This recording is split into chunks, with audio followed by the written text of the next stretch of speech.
We are here to bring a new type of news show. New insights, new styles, and new topics every day. We are News Generation. Bringing news just for you. It's Friday, July 5th here in Seoul. I'm Song Yujin, and this is News Generation. Today, we're joined by Cheska Dainho. My favorite day. Happy Friday, everyone. Happy Friday! And Walter Lee. Lovely to be here. Lovely to have you. Now, both are here to speak on behalf of those in their 20s and 30s. Now, as usual, we're going to start with our news feed, which covers different hashtags and news items that have been trending online over the past 24 hours. We started with another car crash that injured 3 pedestrians at Seoul's National Medical Center on Wednesday afternoon. The driver, a man in his 70s, claimed his taxi suddenly accelerated and went out of control. A simple region drug test administered after the accident showed he tested positive for morphine. The driver says he had been taking various prescribed medications for health issues. The police booked the driver on Thursday and are investigating further. They have requested detailed analysis of his hair and urine samples from the National Forensic Service. Now, staying here in Korea, the Seoul Metropolitan Council officially abolished the Seoul Student Human Rights Ordinance on Thursday under the chairman's authority. The council announced that the chairman took this step because the Seoul Metropolitan Office of Education missed the legal deadline of July 1st to promulgate the abolition, protesting the move. First adopted in 2012, the ordinance was introduced to promote student welfare by prohibiting corporal punishment and discrimination by teachers in Seoul, as well as giving students the freedom to choose their hairstyle and clothing. However, it faced criticism for negatively impacting teacher welfare, which intensified after an apparent suicide by an elementary school teacher last year who reportedly suffered from constant harassment by parents. Finally, hikers at Jeju Island's Hallasan Mountain Summit are reportedly facing long waits, sometimes over an hour, to take photos with the popular natural stone marker inscribed with Hallasan Natural Protection Area Fanklub. Despite other markers being available, this stone remains the favorite. The Hallasan National Park Management Office is suggesting using alternative markers to reduce congestion, but many hikers still prefer the original. The stone marker, established in 2011, is not at the mountain's highest point, which is currently inaccessible due to trail damage. So I want to ask you guys, why do you think visitors are so passionate to take photos in front of this stone marker, and what kind of measures do you think should be implemented to really alleviate this congestion? Yeah, so we've talked on the show before that we are the generation to wait in line for things, but then I realized that a lot of hikers are come from all different kinds of generations, even from the young to the very, very old. Why are you laughing? So it's kind of interesting that we are willing to wait. You know, a lot of people are willing to wait for cafes and restaurants, and now it seems just for markers on a mountain, which I don't quite get, but I guess there are many people out there that want that beautiful view. Yeah, they want to record how they went up to the peak of the mountain. It's all for the gram, I think. It's all for the gram. So I am not surprised that people are actually wanting to wait. But as far as what we could do, I guess we could try and, well, they've tried to do other markers and they've figured out that that hasn't worked. But maybe limit the amount of people going up at a certain time, maybe like 100 people per half hour or something like that. That might work, but I can imagine that it would be quite a terrible time up there to wait an hour just for a marker photo. That's why I would never do it, but hey, a lot of people love to wait for things these days, which I have no time. Okay, because you're super busy, but on the other hand, I think there might be some people who are willing to wait even for an hour to take this photo. For example, Clearly, like you, Jessica, how about you? I mean, I personally would not wait, but as always, I beg to differ with Walter in terms of the newsfeed. As a hiker myself, I think there's a lot of arduous labor that you go through to finally get to the peak. Right. And the only photo that you could probably take when you actually hit that mark is only two: the view and the stone that says you are here, you've completed this much. So I can see why there's so much appeal for the stone, but I did not know that the line would be that long. Like an hour long. Yeah, and I feel the passion that these people have to take that final photo. And also I beg to differ that not everyone is taking it for the gram. Because, because I don't think some generation of those people that are lining up actually do have the Instagram. Oh yeah. But I got a story. But I do think it's sort of a pride for the hikers, and I don't think it will ever change. I guess one of the ways that they could probably alleviate it is to have several more markers. But hopefully that would alleviate some tension. But as you can see, as a hiker, if they're lining up to take these photos, I think they're already aware that they have to line up. Yeah, they have to wait in line, and all the other hikers before and after them are probably in the same mind. So I think as a hiker, you probably wouldn't mind it as well. Yeah. Well, I think that as long as there are no like safety issues Yes, related that's- to yeah. waiting, I think that will be totally fine. Maybe I Exactly. should start hiking and take a picture with a stone marker Yeah. sometime very soon. Yeah. And let us know how long you had to wait to finally get that photo. Okay. Okay. That was our news feed for this Friday. So we're now going to move on to our main discussion of the day. It's been quite a while since we last talked about K-pop here on NewsGen, and recently K-pop fans were very thrilled to see Jin, who is the eldest member of BTS, complete his mandatory military service. Now, just a day after returning, he held a meet and greet event with fans. However, what was supposed to be a joyous occasion turned quite controversial. Take a look at the screen to find out more. Celebrating his return from 18 months of military service, BTS member Jin held a fan hug event last month, inviting 1,000 fans for individual hugs. Unfortunately, some fans reportedly crossed the line, attempting to kiss him without consent. This led to another BTS fan filing a complaint with the police through the national petition system, citing sexual assault. While K-pop artists strive to connect more closely with their fans, there are different ways to do that, each with their own pros and cons. Right, so let's first take a closer look at this event, because this is one of the many occasions and events that were organized by K-pop artists and or the management agency to help fans really become more closer and meet their artists up front, right? Yeah, so just to give a little background to our viewers, in the idol fan culture these days, there are many events such as the hugging, the high-fiving parties, and also the fan signing, both virtual and in person. And virtual kind of grew obviously during COVID. And also fan meeting tours. So these days there is an insanely popular Korean drama called The Lovely Runner, and the main actor, Hyun-seok, he's doing an Asian tour, and I know Eugene is so happy about it. I'm a big fan of it. And so is Astro's pop singer, Chanwoo. And so you can see that actors and singers alike do a lot of these fan tours as well. And whenever I see the clips, I see how excited and almost Yeah, like I know. emotional, overwhelmed these fans get to finally meet their favorite Some star. even cry They because they're so cry. happy. I know, they get really overwhelmed in emotions. And most of the time, the fans are very orderly and mostly just emotional. But as we have seen in the clips, there have been some unseemly behaviors of certain fans. Right. Some have been outright rude over certain web messengers that communicate with the stars. Others, like at an event that we just saw that occurred during BTS Jin's fan meeting, where a female fan actually tried to abruptly give a peck on Jin's neck and later posted about the event, kind of bragging about it, and the other fans got really upset. Right. And this was his very first fan meeting after he finished his military service, and he really wanted to meet and greet the fans that waited for him.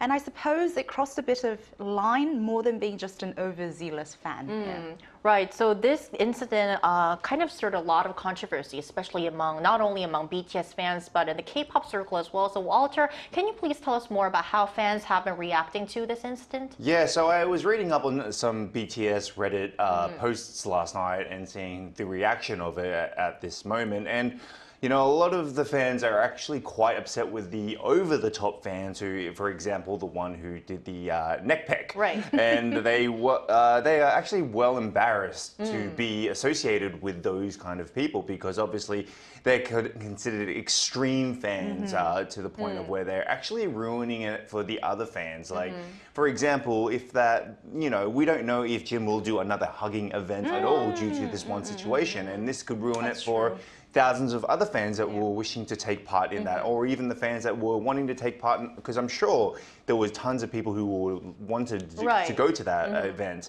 So we'd like to think that the world is safe sometimes, but in some situations, I mean, let's have a look at the John Lennon incident from the Beatles. Like, he had a fan as well. He was spotted signing something on the day of his assassination.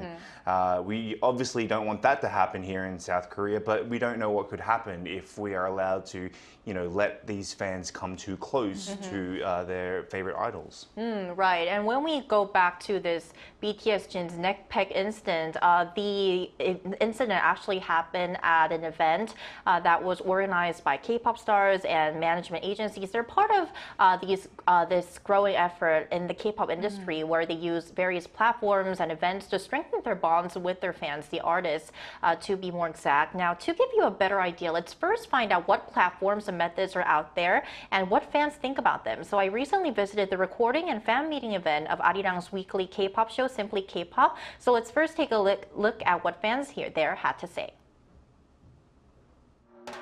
Hey everyone! As K-pop fans, do you guys use those apps where you can interact directly with your favorite artists? If so, which ones do you use? Weavers and right now Mnet plus chat.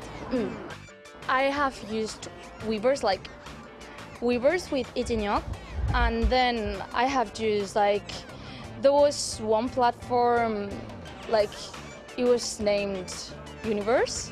I used Universe to talk with CIX, the group I'm seeing today. 위버즈도 사용하고 스타쉽 버블도 사용해요. 用过 Bubble. Since you all have experience using these platforms, what do you like about them? And on the flip side, what do you think could be improved? I think it's so great because it's working, but just if you're in Korea. If you're not in Korea, I was in Mexico before and I never have army membership because it was not necessary. But right now, if I try to go any event or any television show, it's necessary to have it. I think they are quite a good way to get to know the idols more, their inside lives, and you can see when they practice. It depends on the idol because some of them don't even talk through the messages, they just don't care that much, which I think also reflects their personality. Some of them, I do speak some Korean, but sometimes I don't understand some things and the translator doesn't work very well. 좋아하는 가수랑 소통하는 건 좋았는데 다른 팬들이랑 같이 소통하니까 그 팬들 얘기 들어주면 저의 얘기 못 들어준다는 게 좀 장단점이 있는 것 같아요. 优点的话就是可以跟idol 传讯息嘛，然后idol 他也会很仔细看那个 bubble 这样，所以感觉有一些互动。然后缺点的话，希望可以比如说传照片，对，这样可能会更有趣这样，对。So we've just taken a look at what kind of K-pop fan platforms that these fans can use to interact or communicate with their artists more closely and what fans think are some of the benefits and drawbacks of using these platforms. So back here in the studio, apart from what was mentioned in the VCR, what are some other pros and cons that do you think these platforms or services or apps have? Yeah, definitely the pro is that you can communicate with your favorite star directly. I mean, what more could you get as a fan to be able to be closer to your favorite stars, right? So there are monthly subscription type communication platform that allows these fans to communicate directly with their favorite stars. Right. Some of the fans did mention, but these with the monthly subscription, you get popular contents and more importantly, exclusive contents that only paid members can actually watch and use. So these include videos, even radio shows, showcase and updates even about the fan meetings that we just talked about. So when you get on these messenger apps or these private chats, you can actually send messages to your favorite star, and in the group chat they provide an experience as if the celebrities are having a one-on-one conversation with you in real time, which is a huge for fans like these. And when a celebrity checks or sends a reply to the message appears in the personal or group chat room.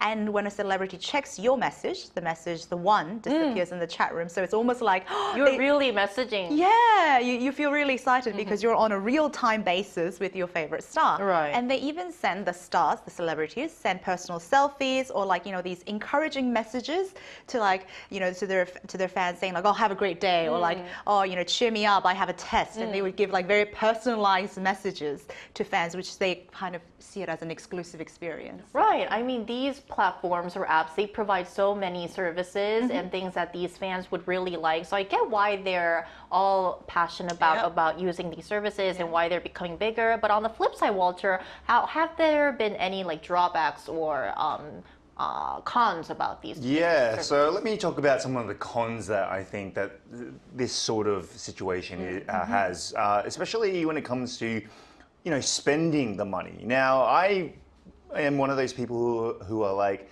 where are you getting the money from to come all the way here and spend all this money? You're such a father. Yeah, I'm such like when my daughter grows up, like she can be a fan, but I don't want her to be traveling all over the world just to follow one person. But do what you want with your money. I mean, it's your money at the end of the day, but I wish I had the money to do that, and the time for that matter.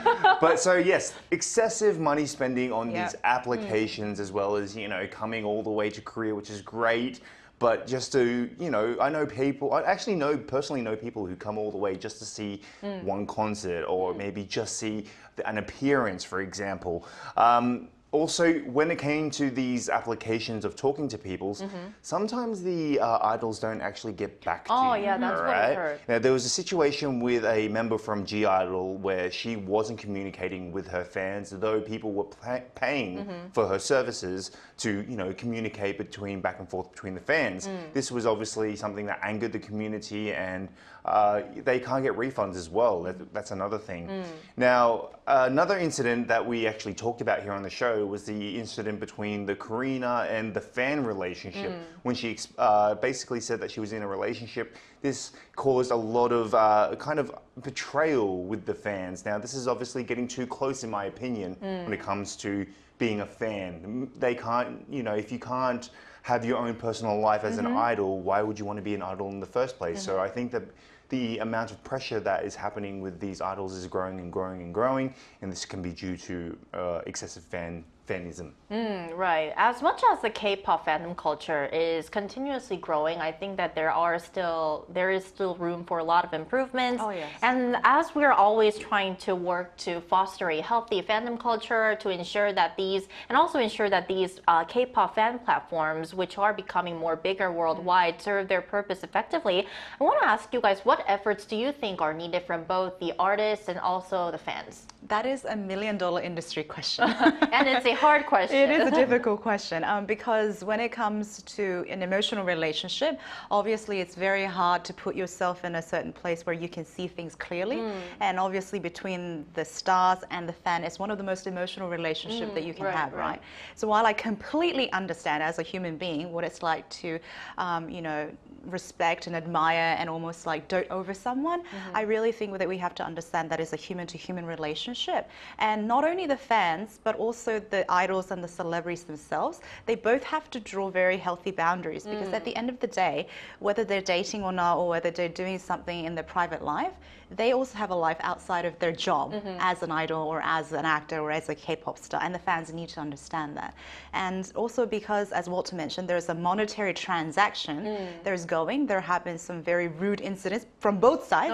So I really hope that, but on both sides, they understand that there has to be mutual respect for this to continue. So respect and healthy boundaries. I hope so. They're always really hard That's what I'm really hoping, but maybe I'm being too idealistic. But if we kind of initiate these discussions through our News Gen show and through our numerous episodes where we talked about K-pop, maybe we'll see that working. Yes.